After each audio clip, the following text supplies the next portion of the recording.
Auspicious greetings. I hope you are doing well. Welcome back to another episode of English Dharma Services. Today, I will continue with the biography of Master Dao'an. Last week, we talked about the birth and renunciation of Master Dao'an, his study under Master Fo Tu Cheng, who was one of the greatest Buddhist masters. We leave Master Dao'an in the thick of war, where he was planning to move south with 500 of his disciples to seek a safer place. Part 3. Spreading the Dharma Light. Can a single light illuminate a cavernous abyss? Can a person find order in chaos? One can only imagine what it was like for Master Dao'an and his disciples as they traveled through the war-torn land. Perhaps they saw empty houses, burning fields, and dying people. Perhaps they had nothing to eat or drink. Perhaps some of them got sick on the road and never recovered. But despite the grave and hopeless situation, Master Dao'an never gave up.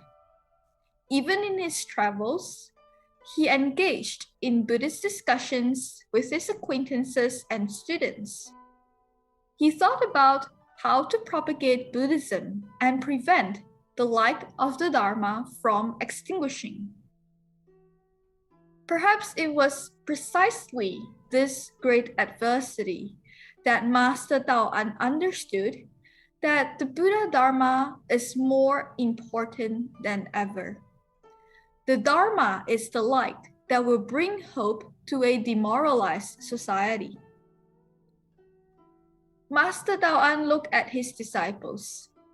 Many of them were highly accomplished in their Buddhist studies and cultivation. For example, Huiyuan, a diligent and wise disciple who was qualified to lecture about the Dharma before he turned 30. There were many more, all of them courageous, all of them diligent and compassionate. Master Dao'an knew that time was ready. He gathered his disciples around him. My Dharma companions, this is the time when the people need the Dharma more than ever. Society is broken and people are living in fear. We must comfort them with the compassionate teaching of the Buddha, and we must bring stability and harmony back to society. So, it is my wish that you will spread the light of the Dharma in this land and alleviate the suffering of those who cross your path. His disciples cannot believe their ears. Does it mean that they had to leave their master and go their own ways? But Master, we are not ready, said some of the disciples. We need your guidance and wisdom. And Master, it is safer if we travel with you. Master Dao'an looked at the disciples. To live or to die is not a great matter. The Dharma is the great matter. How can we bear to see the light of the Dharma extinguished? How can we bear to see people suffering around us? We may not be able to change the situation, but we can adapt to it the best that we can. Think of the Triple Gem and not of ourselves. Think of Buddhism. The disciples lowered their heads. They understood their master's mission. They knew how important it was to keep the light of the Dharma burning. If they were to refuse, then they would be ashamed of themselves. They would be ashamed to call themselves as Dao'an's disciples. One after another, the disciples made up their minds and vowed. Yes, Master. We will shoulder this responsibility and continue to propagate the Dharma. Master Dao'an smiled as tears formed in his eyes. I have great hopes for you, he said to them. He directed one group of disciples to travel southwest to Sichuan and another to travel southeast to Yangzhou. The chosen disciples wasted no time in preparing for their journey. Before they departed, they knelt and prostrated to their master. O Master, we will follow your advice and propagate the Dharma. We might not meet again after our parting today. Please stay safe, and may good affinities reunite us one day. Part 4, 15 Years in Xiangyang. It was in the city of Xiangyang that Master Dao'an and his disciples finally found a place to settle down after 8 unstable years. The southern kingdom of Jin, also known as the Eastern Jin dynasty, was enjoying a relatively stable time compared to the north, where the 5 non-Han Chinese tribes were fighting to claim sovereignty. It was here in Xiangyang that Master Dao'an truly began his greatest contributions that shaped Chinese Buddhism. Though Master Dao'an previously spent time in the north, he was already well known in the south. Not only did Buddhists travel to meet him and learn from him, but ministers and literati also visited him to engage in Buddhist and philosophical discussions. Buddhism at this time was a faith of the learned. However, the most important issue right now was to settle the disciples by establishing a monastic community. After years of moving from one place to another, establishing an order in the monastic disciples can aid them in their cultivation and studies. But Master Dao'an was met with quite a serious issue. Texts on Buddhist rules and regulations, also known as the Vinaya, were insufficient. There was not much textual material that Master Dao'an and his disciples could abide by. How could he guide his disciples in cultivating with discipline? Buddhist cultivation centers on the threefold training, which are morality, meditative concentration, and wisdom. The first, the training in moral discipline, restrains unwholesome bodily and physical activity, and thus prevents defilement from reaching the stage of transgression. Without proper training in moral discipline, one cannot advance to the next step of Buddhist practice.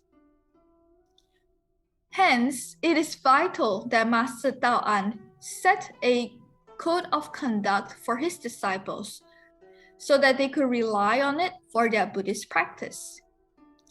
With what material he could amass, Master Dao'an began to establish a set of monastic code of conduct so that order could be brought to every aspect of monastic life. The code of conduct became a model for other Buddhist communities in the future. As life gained stability, Master Dao'an turned his focus towards Buddhist literature. Since the Han Dynasty, which was about 300 years ago, many Buddhist sutras have been brought from India into China, where they were translated into Chinese by foreign monks working with Taoist and Confucian scholars. Neither party fully understood the other's language, and Buddhist concepts were inevitably transcribed into the scholar's own familiar Chinese, or in this case, Taoist religious framework. The scriptures chosen for translation were on meditation and Prajnaparamita, also known as perfection of wisdom, since this text seemed closest to Taoist practice. Furthermore, there was a mixture of texts from both southern Indian tradition and the northern one, and the distinction between them and their different approaches to the Dharma was not realized by the Chinese, and at times their content seems contradictory.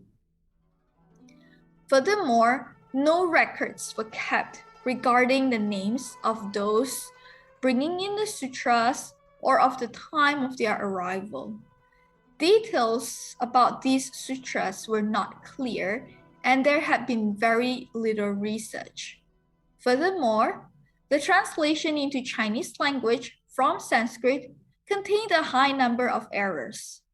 This situation led Master Dao'an to embark on a project of compiling notes about the sutras in China and examining the teachings contained in the sutra so that errors could be eradicated and consistency of Buddhist philosophy established through the development of correct interpretation. His patient research resulted in a first Chinese Buddhism catalog titled Zhongli, Zhongjing Mulu, or the All-Inclusive Catalog of Sutras, which recorded all the extant sutras in China during the lifetime of Master Dao'an. Though the original catalog is now lost, the majority of the content can be found in another Buddhist text, and this has proven to be a very important historical document for those studying the history of Buddhism in China.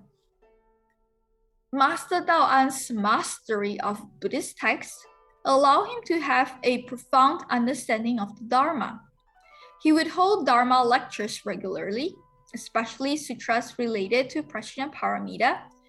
Scholars and literati would also visit him to discuss the doctrine of emptiness as explained in the sutras. For Master Dao'an, all arising phenomena are empty of any essential substantiality, and enlightenment is achieved by a mind that has realized this fundamental state of non-being. Another important contribution of Master Dao'an was the standardization of the surname of all Buddhist monastics. Buddhist monastics kept the naming tradition of Chinese culture by having the first character as the surname and the following characters as given names.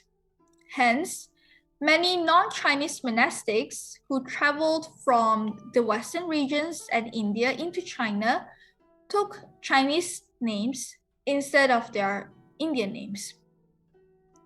The disciples of these non-Chinese monastics took their master's surname upon renunciation, and this resulted in the ordained monastics having different surnames. For example, if a master is from India, his Chinese surname is Zhu, as India was known as Tianzhu in China.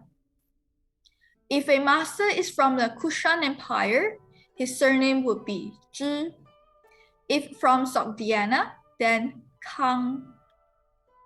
Master Dao'an felt that the greatest of all Buddhist masters is the founder himself, Shakyamuni Buddha, and all Buddhist monastics are the Buddha's disciples. Furthermore, the difference in the Buddhist surname caused rift in the Buddhist community. Instead, all Buddhists should come together as one, and there should be no difference between one Buddhist monastic from another. Hence, Master Dao'an proposed that all Buddhist monastics should use the surname Shi, which is the first character of Shakyamuni Buddha, Shijia Monifo. His decision was unanimously adopted by the Buddhist community and continued until this very day, where all Chinese Buddhist monastics carry this surname, so does Vietnamese monastics. This tradition can also be found in Korean and Japanese Buddhism. In his 15 years stay at Xiangyang, Master Dao'an established order in Buddhist monastic communities and united them with the standardization of monastic surnames. He also collected Buddhist texts and, after making careful annotations, cataloged them for posterity. Additionally, his teaching of the Dharma to both monastics and lay Buddhists ensured the continuity of Buddhism in China. Without Master Dao'an, it is difficult to say what Chinese Buddhism would be like today. Master Dao'an's vision, combined with his compassionate vow, his fearless courage, and his high standard for discipline and morality, encouraged Buddhism to take deeper roots in Chinese culture and philosophy, and prepared Buddhism for a glorious future. But just when everything was progressing prosperously, news came and broke the peace. An army of 10,000 is coming to the city of Xiangyang, and this army is coming for Master Dao'an. Thank you for tuning in to this episode of English Dharma Services. Tune in next week to hear more about the moving story of Master Dao'an. May you find inspiration and joy in the Dharma. Amitofo. Upcoming events. We are pleased to announce that Dr. Lancaster, Emeritus Professor of University of California, Berkeley, has published a new book, The Buddhist Maritime Silk Road. Join us on the panel on the Buddhist Maritime Silk Road, where Dr. Lancaster shares his research on this lesser-known Silk Road and its importance in Buddhist history.